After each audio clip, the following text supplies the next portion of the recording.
ఈరోజు ఒక చిన్న కాన్సెప్ట్ తెలుసుకుందాం. ఏంటంటే మీరు చూడండి, ఒక అంతస్తు మీద ఉన్న ట్యాంకు నుండి వచ్చే నీరు ఫోర్స్ తక్కువగా ఉంటుంది. ఒక అంతస్తు మీద నీళ్ళ ట్యాంక్ ఉంది. మీరు కనుక గమనిస్తే ఆ నీళ్ళ ట్యాంకులోంచి వచ్చే నీరు ఫోర్స్ తక్కువగా ఉంటుంది.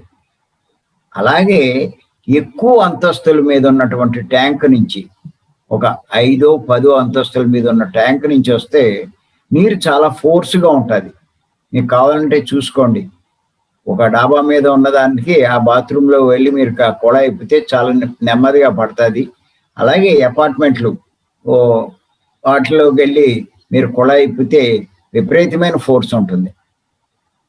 అందుకే మనకి సైన్స్లో చెప్తూ ఉంటారు, లోతు హెచ్చిన కొలది పీడనం పెరుగుతుంది అంటారు. లోతు హెచ్చిన కొలది పీడనం పెరుగుతుంది అంటారు. అలాగే తక్కువ ధ్యాన సాధన చేస్తే చిన్న చిన్న ఫలితాలు కలుగుతాయి. ఎక్కువ ధ్యాన సాధన చేస్తే గొప్ప గొప్ప ఫలితాలు కలుగుతాయి. తక్కువ ధ్యాన సాధన చేస్తే తక్కువ ఫలితాలు కలుగుతాయి. ఎక్కువ ధ్యాన సాధన చేస్తే ఎక్కువ ఫలితాలు కలుగుతాయి. అంటే తక్కువ ధ్యాన సాధన చేస్తే శారీరపరమైన లాభాలే మనం పొందగలుగుతాం. కానీ మన సాధన స్థాయి పెంచుకుంటూ ఉంటే మరి దేహపరమైన లాభాలే కాదు, మనం అంటే మనసుంది, మనోలాభాలు పొందుతాం. బుద్ధి ఉంది, బుద్ధిపరమైన లాభాలు పొందుతాం. ఇంకా దానికంటే ఉన్నతమైంది ఆత్మ, మరి ఆత్మపరమైన లాభాలు పొందుతాం. అంచేత ఏదో నామఘా చేయడం కాదు, ఎంత ఎక్కువ చేస్తే అంత. ఇప్పుడు మీరు చూడండి, చాలామంది ఫస్ట్లో ఈ ధ్యాన సాధనలోకి వచ్చిన వాళ్ళకి ఏమని చెప్తారంటే, ఎవరి వయసు ఎంత ఉంటే అన్ని నిమిషాలు కూర్చోండి అంటారు. అంటే అదేదో ఫిక్స్డ్ అనుకుంటారు. ఎవరి వయసు తగ్గ ఫిక్స్డ్ అది అనుకుంటారు. అబ్బో నా వయసు 30 సంవత్సరాలు అని చేత నేను 30 నిమిషాలు చేస్తే చాలు, లేకపోతే 50 నిమిషాలు చేస్తే చాలు. పత్రి గారు ఆ విషయం ఎందుకు చెప్పారంటే, ధ్యానం కొత్తగా వచ్చిన వాళ్ళకి ముందు అలా ప్రారంభించండి అంటాడు. ముందే కనుక గంటలు గంటలు కూర్చోమంటే వాళ్ళు కూర్చోరు అసలు. కనీసం అది మినిమం అని చెప్తారు పత్రి గారు. మనకి ఆ వయసు తగ్గ ధ్యానం అన్నది అది మినిమం. మ్యాక్సిమం మళ్ళా ఇంకొక పుస్తకంలో చెప్పారు ఆయన, మ్యాక్సిమం ఏమిటంటే ఆకాశమే హద్దు అంటారు. ఆకాశమే హద్దు, ఇంకా దానికి లిమిట్ లేదు. నువ్వు చేసే కొద్దీ నువ్వు శక్తి సంపాదిస్తావు, నువ్వు గొప్ప స్థాయికి వెళ్తావు, ఎంతో గొప్పవాడు అవుతావు. అంచేత అలా మరి ముమ్మిడివరం బాలయోగి ఒక జన్మంతా ధ్యానం చేశాడు.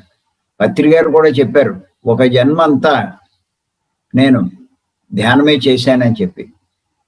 ఎందుకంటే ఇది ఒకసారి ఒక సందర్భంలో అడిగాను ఆయన్ని.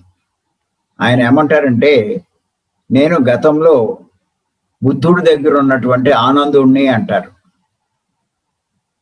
తర్వాత అమెరికాలో బెంజమిన్ ఫ్రాంక్లిన్ అని చెప్తారు.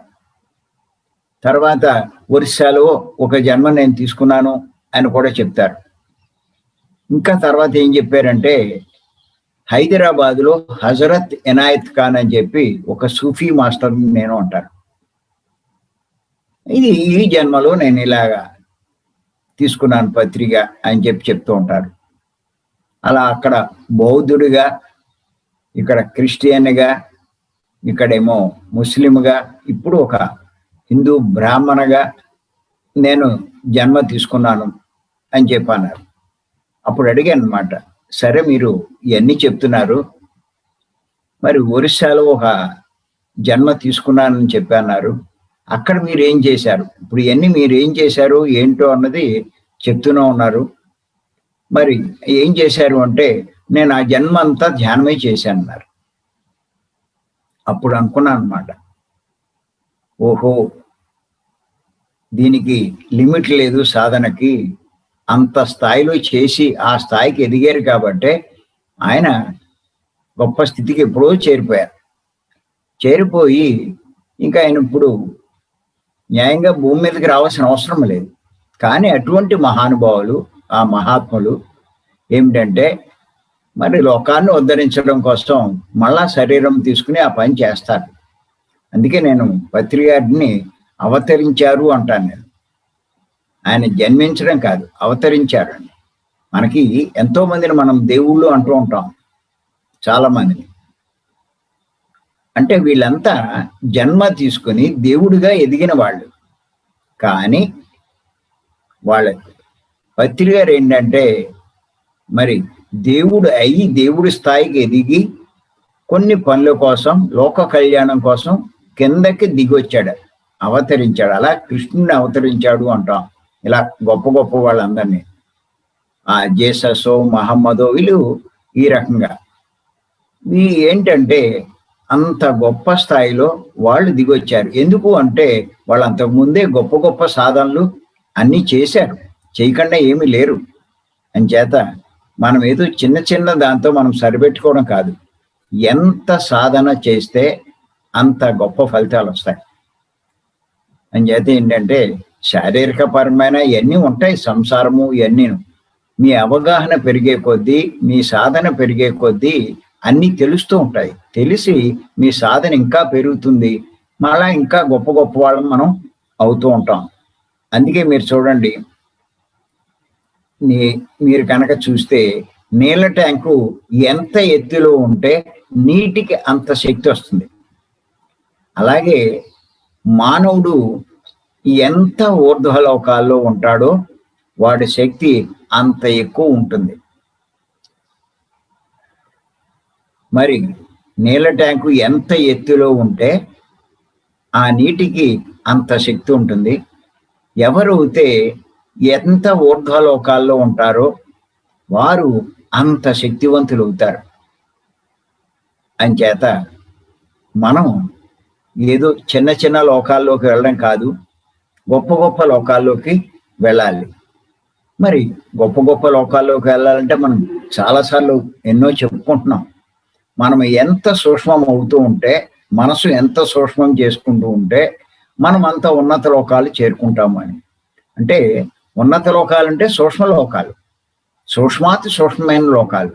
ఇక్కడ మనం మనసు సూక్ష్మాతి సూక్ష్మం అయ్యే కొద్దీ మనం ఆ లోకాలకి వెళ్ళే అర్హత సంపాదిస్తూ ఉంటాం. అలాగే మనం ఎంత ఎక్కువ జ్ఞానం సంపాదిస్తే ఆ లోకాలు అంత ఎక్కువ లోకాలకి మనం చేరుకోగలుగుతాం. అంచేత ఏంటి అంటే ఈ సాధన ఇక్కడతోటి ఊరికే ఏదో జీవితం ఇక్కడతో అయిపోతుందని అనుకునే వాళ్ళకి మనం ఏం చెప్పలేం. కానీ ఎవరైతే అర్థం చేసుకుంటారో నేను ఆత్మను అన్నది తెలుసుకుంటారో వాళ్ళు మరి ఊరికే వృధా చేయరు, జీవితాన్ని వృధా చేయకూడదు.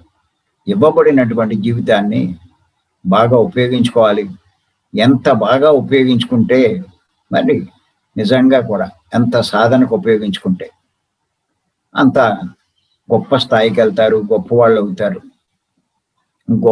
పై లోకాలకి వెళ్ళే కొద్దీ అక్కడ ఉండేటువంటి గొప్ప గొప్ప వాళ్ళ యొక్క సాంగత్యాలు అది కూడా చాలా లాభం కలిగిస్తుంది ఎవరికైనా సరే. అదో లోకాల్లో వెళ్తే, కింద లోకాల్లో ఉంటే సామాన్యుల సాంగత్యం ఉంటుంది. అదే గొప్ప లోకాల్లోకి వెళ్తే గొప్ప వాళ్ళ యొక్క సాంగత్యం ఉంటుంది. అంచేత ఇవన్నీ మనం తెలుసుకుని ఈ ఉన్న దాంట్లోనే మనం సాధన పెంచుకుంటే మనమే గొప్ప వాళ్ళు అవుతాం. అదే ఇప్పుడు మన మధు చెప్పాడు, మరి పరోపకారార్థం యథం శరీరం. ఈ శరీరం దేనికి అంటే పరలోకంలో మనకు లాభం కలిగేందుకే. మనము అంటే ఆత్మ, పరలోకంలో ఉండేటువంటి ఆత్మకు లాభం కోసమే మనం భూమి మీదకి వచ్చి దేహం తీసుకున్నాం. అంచేత ఆ ఆత్మ లాభాల కోసమే మనం ఈ సాధనలు మరి ఈ దేహంతోటే చేయగలం. ధ్యానం చేయాలంటే ఈ దేహంతోటే చేయగలం.